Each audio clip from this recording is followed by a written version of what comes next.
शाहिदा खान और आप देख रहे हैं नायला पाकिस्तानी रिएक्शन। एक ऐसी खबर जिसने पूरी दुनिया में धूम मचाई हुई है कि मलेशिया के जो प्राइम मिनिस्टर है वो 3 दिन के दौरे पर भारत पहुंच चुके हैं और जिस तरह से प्राइम मिनिस्टर नरेंद्र मोदी ने प्यार की जफ्फी डालकर उनका स्वागत किया। ये जो वीडियोस हैं, ये जो क्लिप्स हैं वायरल हो रही है। साथ साथ जो है गौतम बुद्धा के स्टैचू के सामने जो है तस्वीरें भी उतारी गई, जिसका इंडिया ने पूरी दुनिया को ये पैगाम दिया कि हम अमन को प्रमोट करने वाली जो है नेशन है। मलेशियन पीएम ने एक वर्ड यूज किया कि ब्रदरली इंडिया, मतलब कि इंडिया जो है हमारे लिए एक ब्रदरली नेशन है, दोस्त है। मोदी जो है मेरे दोस्त हैं, भाई हैं। इस तरह के जो वर्ड्स हैं ना, ये इस्लामिक वर्ड यूज करी है इंडिया के लिए। दूसरी जानिब ग्लोबल साउथ समिट होता है, 123 कंट्रीज आती है। इंडिया चाइना को नहीं बुलाता। उनका कहना है कि चाइना एक बड़ा मुल्क है, लेकिन इंडिया पाकिस्तान को क्यों नहीं बुला रहा। और हर ग्लोबल फोरम के ऊपर पाकिस्तान को जो है इंडिया एलिमिनेट करता हुआ दिखाई दे रहा है। कितनी बड़ी जीत है इस पूरे रीजन में इंडिया की और कितनी बड़ी डेवलपमेंट है इंडिया की कि हर इस्लामिक लीडर जो है इस वक्त इंडिया में लैंड कर रहा है और कोई भी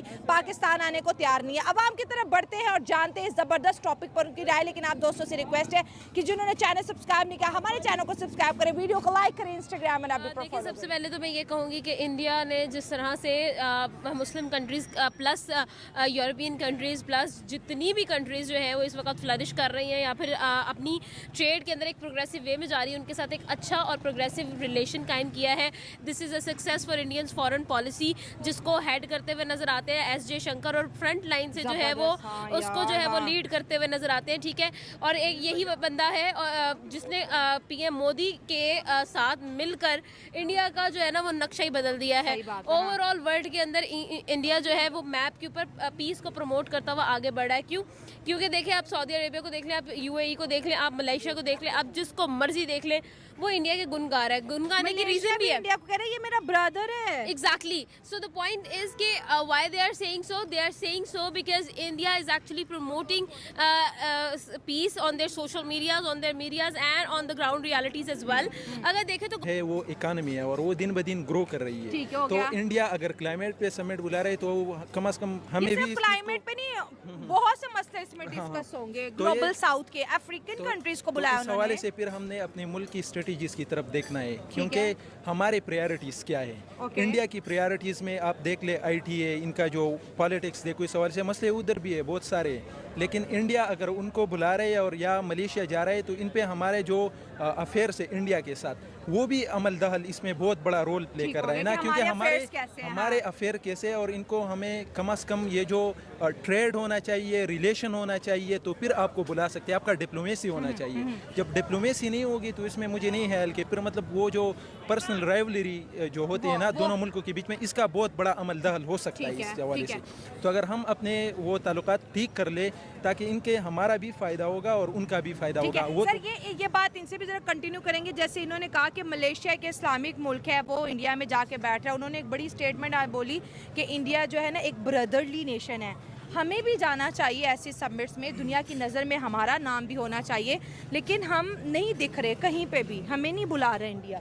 देखो, बात तो ये है कि हमें जाना चाहिए और हम जाएंगे भी सही अगर कोई बुलाए। हाँ। बात तो ये है कि वो हमें बुला नहीं रहे ना, यही वजह है। और इसकी बुनियादी वजह हम खुद क्रिएट कर रहे हैं। क्योंकि अभी तक हम वो बच्चों वाली सियासत पे खड़े हुए हैं। कोई बंदा उठ के टीवी पे बयान दे देता है कि मैं इंडिया का नाक तोड़ दूंगा, कोई कहता है मैं इंडिया के दांत तोड़ दूंगा, कोई क्या बड़ी बड़ी छोड़ते हैं। हाँ, बड़ी है। बस हमारी सियासत यहीं पे खड़ी हुई है। ठीक है, और ये बड़ी डर्टी पॉलिटिक्स नहीं होगी? अब तो दुनिया इन जंगों से निकल आई। अब लोग, दुनिया कहती है हम ज़्यादा पीस प्रमोट करने वाले हैं, हम ज़्यादा इकोनॉमिकली वर्थ रखने वाले हैं, हमारे पास ज़्यादा टेक्नोलॉजी है। अब तो इस चीज़ का करना है कि अवाम में अवेयरनेस लाना है ताकि जंगों से, फसाद से कुछ नहीं बनता। वरना देखे वजीरिस्तान को देखो, बलूचिस्तान को देखो, बाकी इराक को देखो, और भी बहुत, Syria, Yemen, even Russia, Ukraine को इनको देख लो। जंग में बिल्कुल कोई भी मतलब फ़ायदा नहीं है। और हमने जाना है, ट्रेड पे फोकस करना है ताकि हमारी जो आम आवाम की जो ज़िंदगी है उनको बेहतर करना है। ये इतनी बड़ी बेइज्जती है, इस पे क्या कहेंगे कि ग्लोबल साउथ में हम भी 123 कंट्रीज हैं, इस्लामिक कंट्रीज भी बैठी हुई हैं,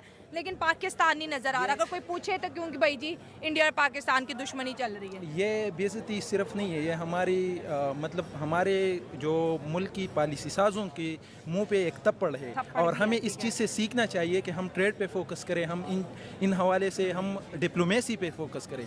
डिप्लोमेसी से पूरे मुल्क को चलाना होता है, पर्सनल धमकियों और इन चीज़ों से नहीं है कि उनको धमकी देकर इधर आवाम के ऊपर आवाम को बेवकूफ़ रख के हम हुकूमत करें। तो इन चीज़ों से नहीं निकला। और सियासतदानों को एक होना चाहिए, सियासतदानों को एक होना पड़ेगा, तब इस मुल्क को दलदल से निकलेगा। और ये कोई भी नहीं निकाल सकता, सियासतदान ही निकाल सकते हैं। और सियासतदानों ने चार्टर ऑफ इकानमी और चार्टर ऑफ जो इन चीज़ों को मिल के बैठना पड़ेगा, ताकि इन हवाले से जितने भी मसले हैं वो सॉल्व हो हमारा सकें। मुल्क जो है ना अभी एक अंडर डेवलपमेंट है, ये अभी इतना डेवलप नहीं है। और दूसरी बात, हमारे मुल्क के कुछ अपने मसले नहीं ख़त्म होते। ये हमारे अपने जो रंजिशें हमारी अपनी ही ख़त्म नहीं होती। कभी हमारे सियासतदान लड़ रहे होते हैं, कभी हमारी आवाम आपस में लड़ रही होती है। लड़ने वाली कौम मशहूर हो गए, लड़ने वाली कौम मशहूर हो गई है। तो यही बात है कि मतलब इन्हीं वजह से ना एक इम्पैक्ट अच्छा नहीं पड़ता ग्लोबल पे, जिस वजह से ना ये हमें काफ़ी जगहों से बाइकआउट हमारा हमें निकाला हुआ है कि आप लोग ना ही आओ तो अच्छा है। क्योंकि आपने यहाँ पे भी आगे ना कोई मुद्दा ही नया खड़ा करना होता है। तो कोई नया मुद्दा खड़ा है, ये बिग बॉस हाउस है। हाँ, यही है बात कि मतलब अब देखिए ना, पाकिस्तान की एक इमेज ऐसी बन गई हुई है। ये हम पे है कि हम अपनी इमेज को कैसे सही कर सकते हैं।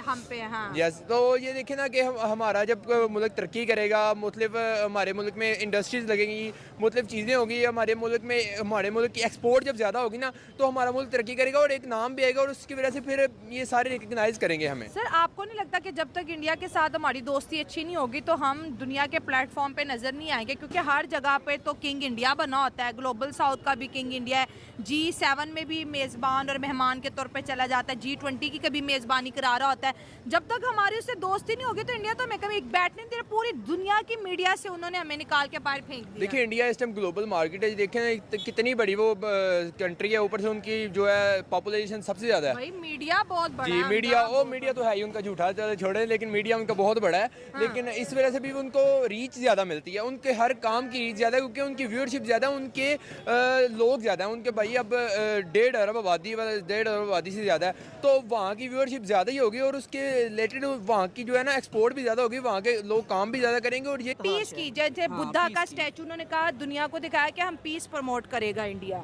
बिल्कुल पीस प्रमोट कर, क्योंकि उधर आप देख लें, उधर उनका मेन फोकस इसी चीज़ के ऊपर है।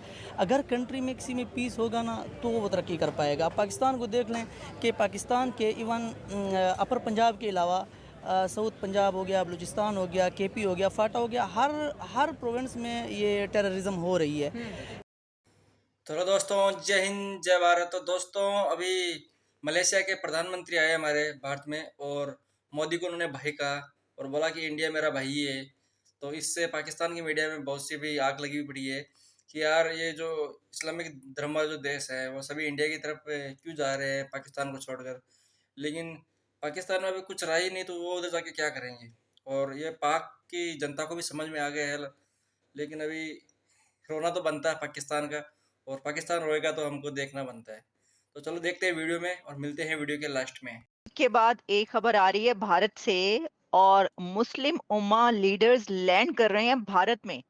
मुस्लिम उम्मा के लीडर्स को लैंड करना चाहिए पाकिस्तान में, क्योंकि पाकिस्तान मुस्लिम उम्मा को हमेशा रिप्रेजेंट करता है। मुस्लिम उम्मा का एक झंडा बुलंद किया हुआ है पाकिस्तान ने, लेकिन मुस्लिम उम्मा लीडर्स लैंड कर रहे हैं इंडिया के अंदर। मलेशिया के प्राइम मिनिस्टर इंडिया पहुंचे हैं 3 डे विजिट पर, और इंडिया के प्राइम मिनिस्टर नरेंद्र मोदी साहब ने Malaysian prime minister Anwar Ibrahim साहब को सेरेमोनियल वेलकम किया है राष्ट्रपति भवन में। अमेजिंग। और हम कहते हैं कि जरा, वो कहते हैं ना कि छुरी तले दम ले लें। बात यह है कि भाई क्या जबरदस्त विजिट्स हो रहे हैं। भारत के पूरी दुनिया के लीडर्स इस वक्त इंडिया में लैंड करें, एक के बाद एक, वन बाय वन।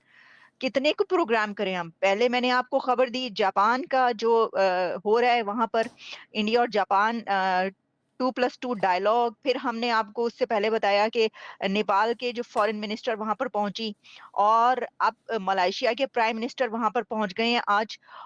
दोस्तों, आपको ये पाकिस्तान का रोना धोना कैसा लगा? और वीडियो अच्छा लगा हो तो एक लाइक करना और कमेंट करना, और जो बंदे नए हैं सब्सक्राइब करें। जय हिंद जय भारत।